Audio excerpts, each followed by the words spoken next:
Hello, you're watching World Talks on TVP World. My name is Sascha Fahrbach. After a nighttime drone attack on a British airbase in Cyprus, European Commission President Ursula von der Leyen affirmed that the EU supports its member states against any threat. The escalation in the Middle East following US and Israeli strikes in Iran and retaliatory actions. Now, to analyze it all further and what it means for European security and NATO, we're now joined by Michał Matlak, Director at the Institute for Innovation and Technology, Łukasiewicz Network. Good to have you back on TVP World. Welcome. Good morning. So let's start with the latest here. With these confirmed reports now of this drone attacks on that airbase, this is now EU territory. It's in Cyprus. Cyprus also very much now in charge of that rotating EU presidency. What do you make of, first of all, the developments? What will the EU's response to all this now be beyond this statement by von der Leyen? Well, first of all, according to what we know, this was an attack on a British military base. So the base is located in Cyprus, but it's a specific area, I'd say. So this is also important to know. I think it will just make the EU kind of more involved in this discussion, because, as you said, this is a member state holding a rotating presidency. As you know, a ministers' meeting will take place today in Cyprus. So a lot is happening there. But in terms of kind of military actions, it wasn't that relevant because nothing serious happened. No one died.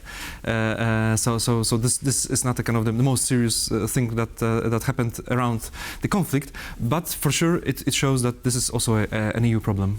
But at the same time, I mean, just because no one died, I mean, this is still, if it is confirmed really 100%, you said, yes, it's a RAF base, British base, but nevertheless, this is on sovereign territory of the EU. This is something... Absolutely. Perhaps some may call it a game changer. I'm just curious also about the commentary, because at the same time, also this weekend, Ursula von der Leyen said, very much after a phone call, I believe, with the Middle East envoy, credible transition in Iran is urgently needed. Mm-hmm. Now, that's a statement there, and how that balances with the head top diplomat of the EU, Kaja Kallas, saying that we should have maximum restraint. So what is EU policy in this? How do you see this?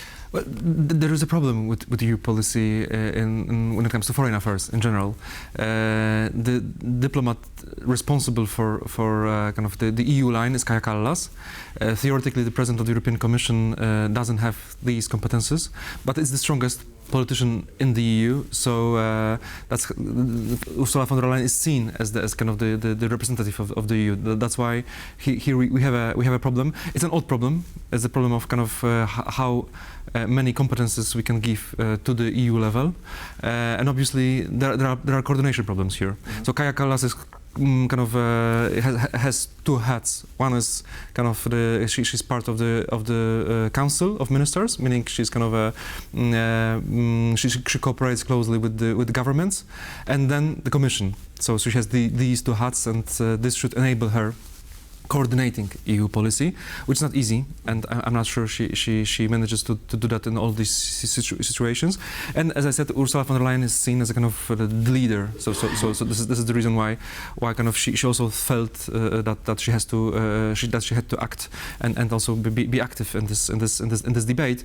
When it comes to the EU stance, there is no one EU stance on what's happening. I think that kind of there are various strands. We'll talk probably in a second about the E3 statement. We can see that there is a lot of kind of hesitation. Some member states and some politicians are ready to go kind of further, and that's why I can imagine that some are talking about the transition in Iran, which was kind of not kind of the EU line before, and some talk more about the respect for international law, which is kind of which makes this kind of support of the transition in a sovereign country problematic. Mm-hmm. So we have these two, as you said, two approaches. I guess that in the coming days there will be kind of a sort of a compromise, but it shows that how difficult it is for the EU to become a geopolitical actor. Yeah, and speaking also of leaders, I mean, you mentioned already there's difference of opinion. This also comes from the weekend. You mentioned the E3, so that's Germany, the UK, and France making this very strong statement. One of the lines here, this is released yesterday, calling Iran to stop these reckless attacks. We'll take steps to defend our interests and those of our allies in the region, potentially through enabling necessary and proportionate defense action. So with this now and this strike in Cyprus, what could those, let's say, changes be? Do you think that this is going to motivate assets? I mean, the French are already apparently moving more personnel into the region. What's practically next here? Well, European assets in the region they are there, but they are limited, especially if you compare them to American assets.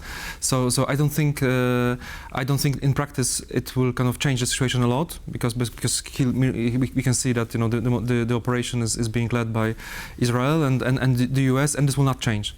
Even if Britain and France have capabilities to be part of it, and what I can see is that Britain might become more interested in kind of on some issues joining forces with the US, for example.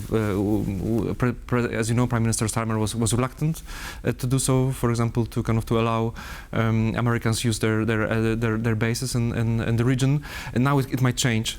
And so I think this might be one of the changes, and then there might be more movement in the region as such. We spoke briefly before being on air about a CPDES operation, the naval operation. Exactly. So it will be reinforced, but it's happening. It was launched.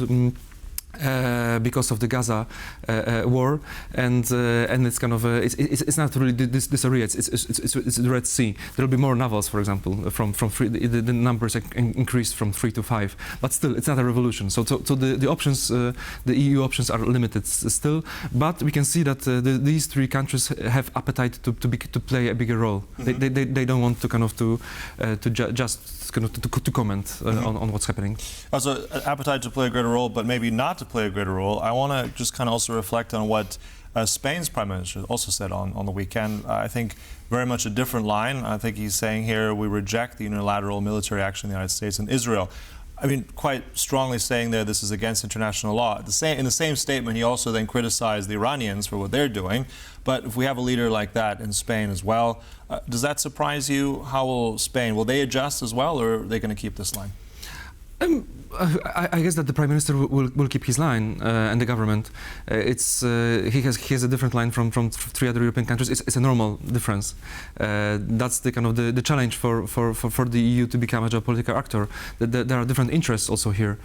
Spain is kind of less interested in being in kind of it doesn't want to support U.S. policy in the areas where it thinks that that they go against Spanish interests, and they define them differently than the UK, France, and Germany define their interests. So I think that indeed this difference will still be there. It doesn't matter that much, if I may say so, because of the EU's limited role in the conflict. But I think that it will stay this way. That there will be differences when it comes to the position of some EU countries. Mm-hmm. And I mean, as the United States is more involved, I mean, it looks like. I mean, President Trump said this could be 2 weeks. It could be as long as it takes. We're not sure now. I mean, there's a lot of firepower also amassed. There's a lot of weaponry, missiles, you name it. Just in the sense of, I mean, Europe is already very much supporting Ukraine. And the Americans are also key for that support. How do you see this also impact? This is now Europeans also being diverted. You see them stepping in even more. We've been talking about that for a while. But how much does this impact Europe's position with Ukraine and shipments of arms? Well, I think that today the EU is kind of clearly invested in Ukraine. It's very active here. It's taking over much of American role. So this is a big geopolitical change in terms of financial help but also military help and kind of, let's say, strategic help. So this is definitely happening. This was also the wish of American administration, and this is happening. We can see how Germany is involved. Poland has been involved from the very beginning, obviously. But all these kind of big European players are very much involved, and the EU as such as well. So here I can see kind of I think that this will continue. As for kind of how the current war will change that, I don't think it will change that tremendously, because the EU's involvement will, for now at least, be limited. I don't think that this attack on Cyprus will be a game changer here. It might be the case that there will be another attack which will be a game changer. I cannot say that it's absolutely impossible. But for now, I think that Ukraine becomes Ukraine stays the EU focus clearly. All right. So challenging days ahead. Thanks so much for that, Michał Matlak from Łukasiewicz Network. Thanks for coming in today. Appreciate it. Thank you so much. Thank you so much. And thank you for watching. That concludes World Talks. But stay right here on TVP World for more news and commentary. Goodbye.